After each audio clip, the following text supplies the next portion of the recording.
Hola, ¿qué tal? Bienvenidos al podcast Los Venados Más Venaditos, con sus amigos Lupita, Sara, Chelsea, Fernanda y su servidor Cristian Escudo. ¡Comenzamos!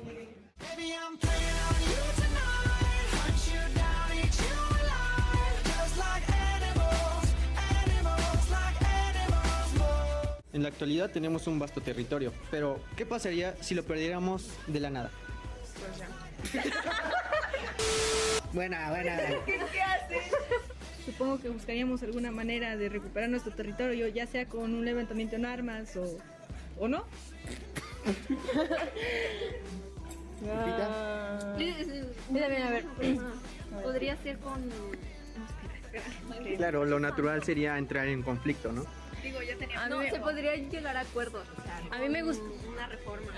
a mí me gustaría pensar más pues las causas, ¿no? Que llevó a perder ese territorio, ¿no? Si fue por Pues guerra, si fue por situación económica, ¿Culpa si de fue Estados por... Unidos? ¿También? Donald Trump. Sí. Donald Trump. Digo, yo ya estaba pensando irme de México. Oiga. Yo voy contigo. Solo espero que me quede en el lado de Estados Unidos. Se podrían llegar a una clase de acuerdos con un tratado o compartir una parte del territorio para no llegar a tantos extremos. Pues algo así pasó hace casi 200 años, por ahí de la intervención estadounidense, el cual va a ser nuestro tema de hoy. Entonces, comenzamos.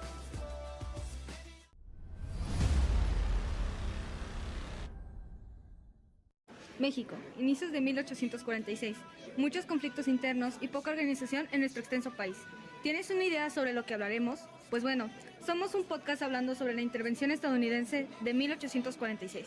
Mientras los estadounidenses intervienen en el territorio mexicano, México vivió una gran inestabilidad política y económica, lo que lo hacía vulnerable a la agresión extranjera y dificultaba cualquier intento de defensa.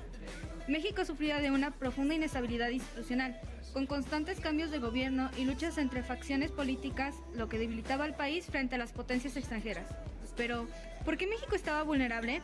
Bueno, la realidad es que México sufría de constantes conflictos internos y luchas entre facciones centralistas y federalistas, lo que impedía la consolidación de la nación y la creación de un gobierno fuerte.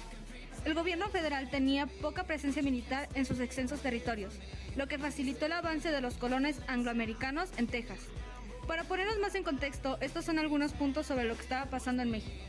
1. Gobierno de José Joaquín de Herrera. 2. Inestabilidad y golpes de Estado. 3. Debate sobre Texas. Relaciones con Estados Unidos. Tensiones por Texas. Negociaciones y disputas. Expansión estadounidense. Camino a la guerra, las tensiones con Estados Unidos escalaron, llevando a la guerra México-Estados Unidos. Contexto internacional. Fronteras disputadas. Conflictos sobre territorios como California, Nuevo México y otros. Ya que sabes un poco sobre el contexto de esta etapa, podemos continuar con mi compañera Lupita con las causas que dieron a pie a la intervención estadounidense.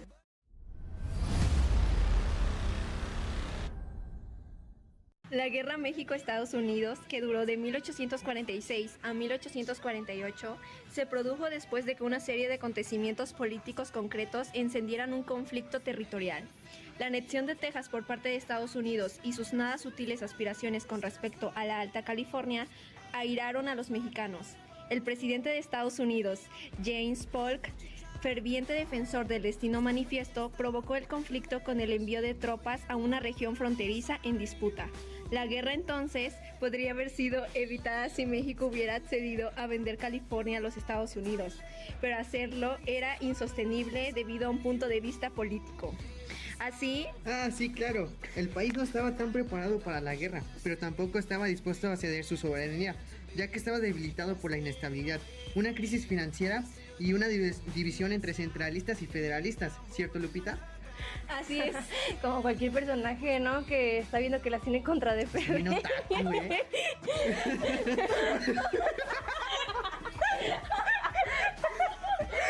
¿De qué se ríen? Okay.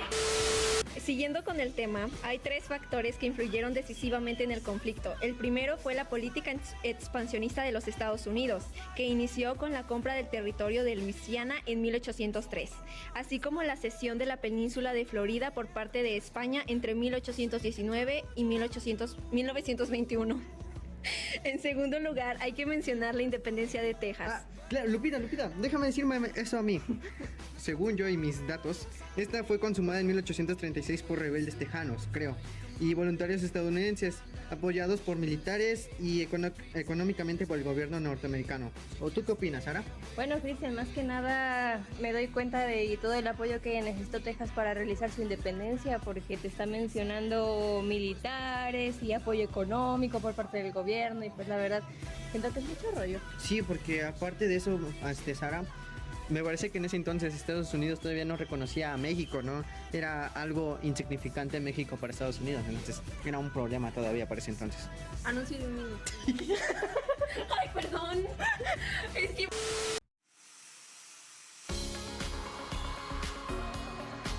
Ser vital es que tu estilo de vida requiera, todos los días, algo saludable.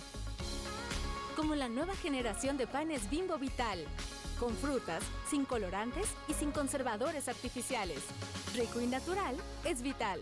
Estoy disfrazado. Superhéroe. ¿Bombero? ¡Ay, qué fácil! ¿Y ahora qué soy? Doctor. Sí, pero con muchos diplomas. Ya empiezan las clases, no podemos fallarles. Contrata o renueva tu crédito personal en sucursal o desde la app y llévate un increíble regalo. Este regreso a clases, Banco Azteca te dice cómo sí. Tus hijos pueden cambiar lo que quieren ser de grandes, pero tu apoyo siempre será el mismo.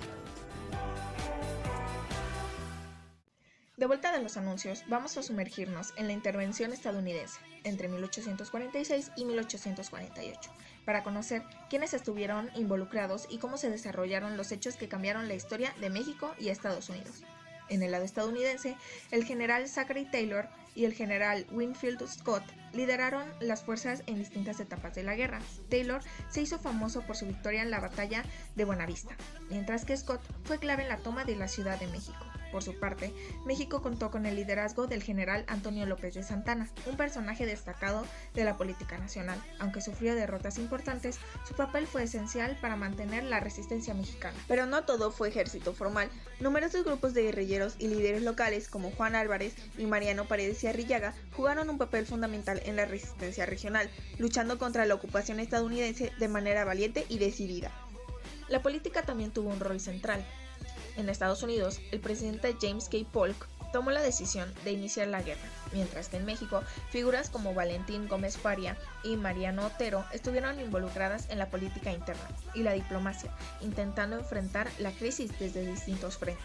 Incluso la sociedad civil se movilizó. En México, estudiantes, clérigos y campesinos se unieron en distintos grados contra la invasión, y en Estados Unidos surgieron voces críticas como Abraham Lincoln y Henry David Thoreau, quienes cuestionaron la guerra y los argumentos para justificarla.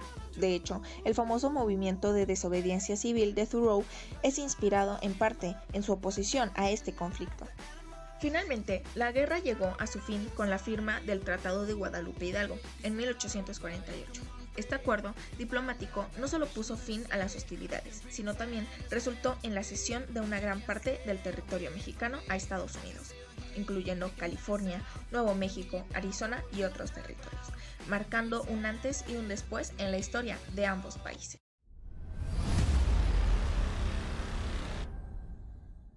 Pues mira, ya viendo que aquí Cristian está muy adentrado en la historia y que se ve con un entusiasmo de contarnos un poquito más, a ver, te toca así, no sé, opina todo lo que quieras, suelta la sopa.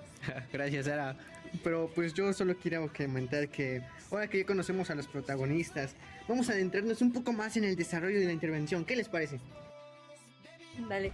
Bueno, la intervención estadounidense entre 1846 y 1848, pues se libraron muchas batallas y como México respondió a la invasión. Todo esto vamos a verlo. Ahora que ya conocemos a los protagonistas, vamos a adentrarnos en el desarrollo de la intervención estadounidense. ¿Qué les parece? Sí, está bien, duele. ¡Entusiasmo! ¡Mucho entusiasmo! Esto pasó entre 1846 y 1848 y pues vamos a ver cómo se libraron las batallas y cómo México respondió a la invasión. Para empezar, la guerra se caracterizó por múltiples combates a lo largo de diferentes frentes, haciendo casi imposible cortar todas las escaramuzas. Entre las más importantes destacan la batalla de ¿cómo era? ¿Me podrías ayudar, Sara? ¿Angostura? Ándale, gracias, También Sara. la toma de Veracruz. Ah, sí. Y también la batalla de Cerro Gordo y las defensas de la Ciudad de México, que incluyó el enfrentamiento en el Molino del Rey, Churubusco y, como no olvidarme de el castillo de Chapultepec, ¿sí o no? Ándale. Bueno, hablemos primero de las batallas de Padierna, también llamada la batalla de Contreras, que se libró la mañana del 19 de agosto de 1847, en los barrios de San Ángel, Contreras y Tlalpan. A las afueras de la Ciudad de México, aquí en Gabriel Valencia, logró vencer al invasor, pero Santa Anna, ordenó una retirada que Valencia no cumplió. Esta confusión permitió a los estadounidenses que rodearan y tomaran el punto siguiente. Sí se pasaron de Por favor, Sara.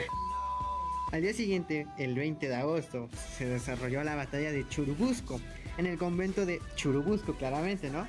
Lo que hoy es el Museo Nacional de las Intervenciones. De Churubusco también, ¿no es cierto? Las tropas mexicanas,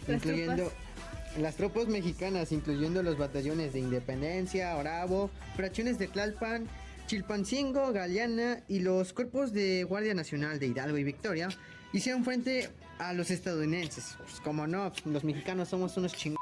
En esta batalla también luchó el batallón San Patricio, compuesto principalmente por desertores estadounidenses, quienes ofrecieron su última resistencia. ¿Tú qué opinas de estos San Patricios? San Patricio, me recuerda a Patricia Estrella. Claro, Sara, pero estamos en historia. La respuesta de México fue heroica, pero frente a una nación más fuerte y dividida por conflictos internos, las batallas de Padierna y Churubusco muestran la valentía y patriotismo de las tropas mexicanas, pese a lo adverso de las circunstancias. Sin embargo, esta resistencia no impidió la derrota final. La ocupación de la capital y la firma forzada de los tratados de Guadalupe Hidalgo, que significó la pérdida de casi la mitad del territorio mexicano. No, una cosa bárbara. Sí, es cierto.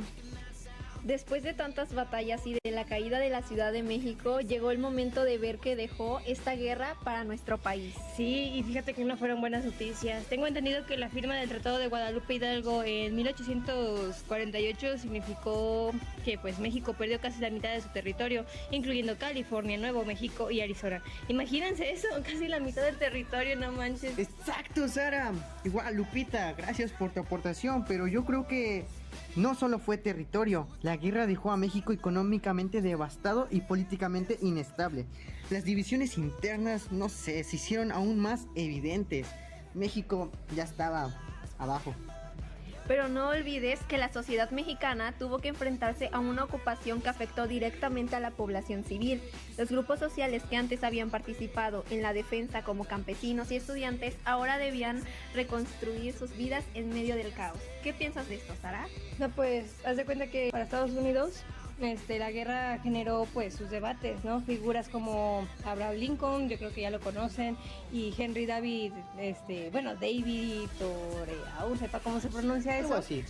Ese. Esos gringos. Los gringos esos, ¿no? Criticaron pues la intervención, ¿no? Hubo un cuestionamiento de la legitimidad del conflicto, o sea, la verdad ya estaba dando un paso mucho más grande de lo que parecía. Así es, Sara, pero pues la guerra no solo cambió fronteras, sino que dejó lecciones sobre diplomacia, política y la importancia de la unidad nacional. Fue un momento doloroso, pero también un recordatorio de la valentía de quienes defendieron la soberanía. Dicho por mí y solo por mí, Cristian.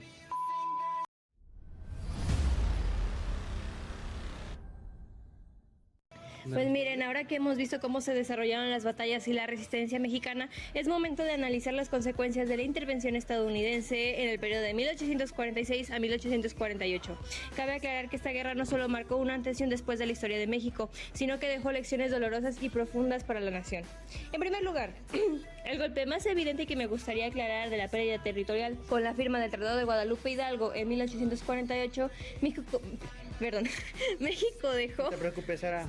Tú, tranquila. Bueno, lo que hizo México fue ceder la mitad de su territorio a Estados Unidos. Esto incluyó lo que hoy conocemos como California, Nuevo México, Arizona, Nevada, Utah y partes de Colorado y Wyoming. Imagínense por un momento la magnitud de esto. ¿Tú te lo puedes imaginar? No, porque pues es historia. ¿Tú, Lupita? No, claro que no. Perder casi la mitad de su territorio debió de ser un golpe duro para el país.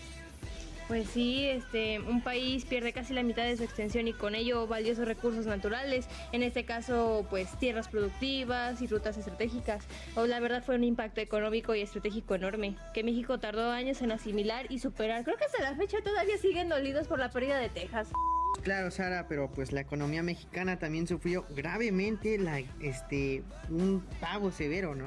Pues que la guerra destruyó ciudades, caminos, cultivos y también comercios. La reconstrucción del país fue lenta y complicada, y la pérdida de tierras productivas agravó la situación. Las familias y comunidades que habían sido afectadas directamente por los combates tuvieron que enfrentar pobreza, desplazamiento y un futuro incierto, yo quiero creer. Pues mira, a nivel político la guerra profundizó las divisiones internas. En este caso, centralistas y federalistas se enfrentaban desde antes del conflicto, ¿no? Fue el momento en que estaba llevando a cabo parte del desarrollo de la independencia de México, y la derrota frente a un enemigo más poderoso debilitó aún más al gobierno mexicano. O sea, imagínate, es como si yo estuviera peleando con alguien y de pronto llega otro a echarnos broncas. Eso no es bueno. Yo digo que fusilaje a los dos. Mira, la falta de unidad y liderazgo se hizo evidente, y esta inestabilidad persistió durante décadas, yo creo. Sí, ¿no? sí, afectando la capacidad del país a tomar decisiones y consolidar su soberanía. Pero no solo eso, Sara, la sociedad civil también sufrió consecuencias directas. Campesinos, estudiantes, clérigos y otros grupos sociales que habían participado activamente en la defensa del país, enfrentando pérdidas humanas y materiales. La guerra no solo destruyó ciudades y territorios, sino que dejó cicatrices profundas en la vida cotidiana de los mexicanos. Claro, Lupita, pero a pesar de la derrota surgieron ejemplos de heroísmos que se convirtieron en símbolos de patriotismo. Los jóvenes cadetes del colegio militar que defendieron el castillo de Chapultepec, ¿no? Sí, así como los combatientes en Padierna y Churubusco. Demostraron valentía y lealtad frente a las circunstancias adversas. Bueno, estas historias de coraje y resistencia, ¿no? Se convirtieron en frentes para futuras generaciones, lo cual serían unas grandes referencias y un recordatorio, ¿no? Del valor de defender la soberanía nacional. Órale, pues mira, como ya habíamos mencionado antes, del otro lado de la frontera, Estados Unidos pues tuvo que enfrentarse a sus debates, ¿no? Pues, y también en términos diplomáticos, el conflicto consolidó a Estados Unidos como una potencia en el continente, fue lo que se estaba mencionando hace rato, mientras que México quedó con la tarea de reconstruir su país, sus instituciones y su posición en el mundo. O sea, pobrecitos, estaban desarrollando la independencia, se va a Texas, aparte Estados Unidos con su desastre, y pues pobre México, o sea, le pegaron, lo patearon y él lo dejaron para que se recuperara. Claro, Sara, claro, pero recuerda que la guerra enseñó lecciones dolorosas sobre la importancia de la unidad nacional, la defensa de la soberanía y la necesidad de políticas coherentes frente a amenazas externas. ¿Sí o no? Pues sí, va, está bueno.